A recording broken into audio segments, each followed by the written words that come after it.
They cornered his sister, thinking he'd stay silent. But they had no idea who they were messing with. Jaden Carter had been trained for this, not to fight with fists, but with purpose. Like what you're watching. Hit that like button, comment your thoughts, and subscribe to the channel for more powerful stories. Let's begin. Jaden Carter had spent his life staying invisible.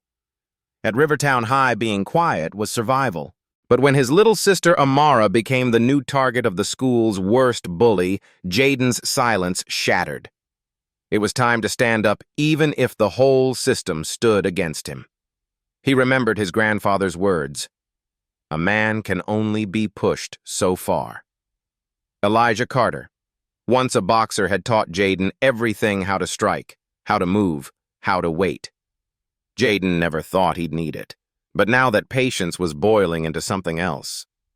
Amara came home quieter each day, her lunch stolen, her books missing, her shoulders tense. Jaden knew the signs. He had lived them. And he knew the name behind them all: Troy Henshaw, the police chief's son, the one who ruled the school with cruel ease. It escalated fast. After school, Jaden heard laughter from behind the gas station. His stomach dropped. He turned the corner and saw Troy towering over Amara, yanking her backpack, smirking. His friends laughed. She didn't back down, but she was scared. "Say you're sorry," Troy taunted. "Say you're a freak." Amara refused. He shoved her. That's when Jaden moved. Fast, silent, controlled. He grabbed Troy's wrist before it struck again. The laughter stopped. All eyes on Jaden. The invisible kid just made a move. Troy sneered, amused. "Big brother's here. Gonna hit me." Jaden didn't respond. He didn't need to. His grip was enough. Calm, measured, controlled fury. "Let her go," he said. Troy laughed it off. But Jaden wasn't joking. He released Troy, not because he was afraid, but because he was choosing his moment. They walked away. Troy's laugh echoed behind them. "That's what I thought," he called. But Jaden wasn't retreating. He was planning. That night he hit the punching bag harder than ever. Sweat, fury, focus. He had walked away, but Troy had just made the biggest mistake of his life. Elijah watched him train. "You're mad you didn't swing," he said. Jaden nodded. "Good," Elijah replied. "That means you were thinking. But when you do swing, make sure they feel it. Make sure they remember." Jaden's silence was his answer. He was ready. 2 days later, it happened again. Jaden turned the corner after practice and saw Amara on the ground, her books scattered, Troy standing over her, the same smirk, the same game. But this time, Jaden wasn't going to walk away. He helped Amara up. Then Troy shoved him hard. "Do something," he said. Jaden stood still, calm, steady. Troy swung. Jaden ducked. One punch, fast, direct, disciplined, landed clean in Troy's ribs. He gasped, staggered. The crowd froze. Troy lunged again, wild and furious. But Jaden was faster. An elbow, a step, a shove. Troy stumbled backward, red-faced, furious. But Jaden didn't follow. He didn't need to. He had already won. He stood tall, fists down, watching Troy's rage collapse into fear. The next day, whispers filled the halls. Eyes followed Jaden. Some nodded. Others scowled. But one thing was clear: he wasn't invisible anymore. And Troy nowhere to be seen. Not in class. Not at lunch. He had vanished for now. Then came the summons Jaden Carter report to the principal's office. Inside sat Principal Reynolds and Chief Henshaw, Troy's father, his badge gleaming, his jaw tight. "You hit my boy," he growled, "and that's a problem." Jaden stayed calm. "He hit me first." Chief Henshaw laughed. One by one they agreed to meet. In the back of the rec center they shared stories, bruises, warnings. Everyone had one. Everyone had stayed quiet, but not anymore. Jaden stood in front of them. "We're not just telling our stories," he said. "We're exposing a system that protects him, and we're doing it together." Maya crossed her arms. "What if no one believes us?"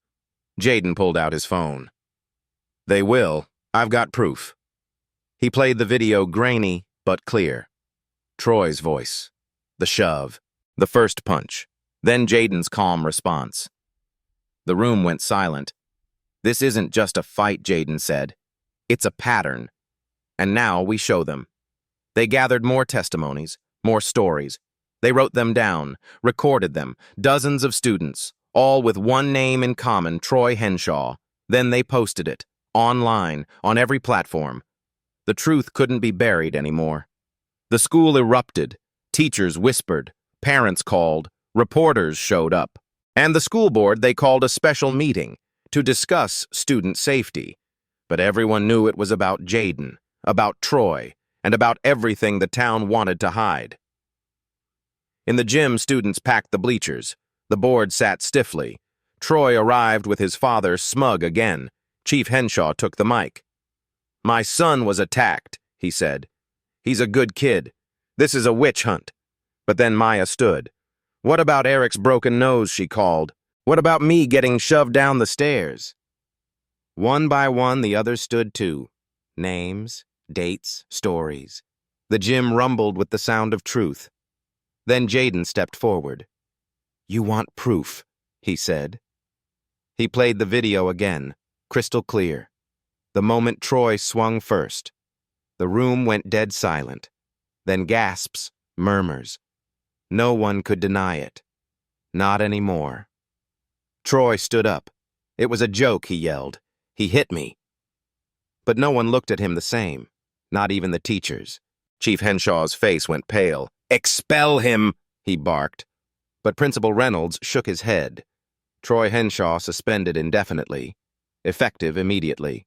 The crowd erupted. Students clapped. Parents whispered. Jaden stood still, breathing hard. The fight was over.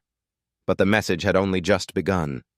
Troy and his father stormed out for once powerless. Reporters flooded the room, cameras flashing. "Jaden, do you feel like a hero?" one asked. He shook his head. "No, just tired of being quiet." His voice was steady. "Sure, we shouldn't have to fight to be safe. But if we do, we don't fight alone." The video hit 1 million views in 3 days. More stories came in, from other towns, other schools, kids who had seen what Jaden did and found the courage to speak. Rivertown was changing. The world was watching. Jaden returned to school. No longer ignored. Some nodded. Others thanked him. A few looked away, but no one pushed him again. Amara walked beside him, head high, for once unafraid. He passed by the gym. The heavy bag hung still. Elijah's words echoed, "Don't just throw punches, win." And he had, not with fists, but with proof, with people, with truth. Jaden Carter had stood up, and now the rest were rising too.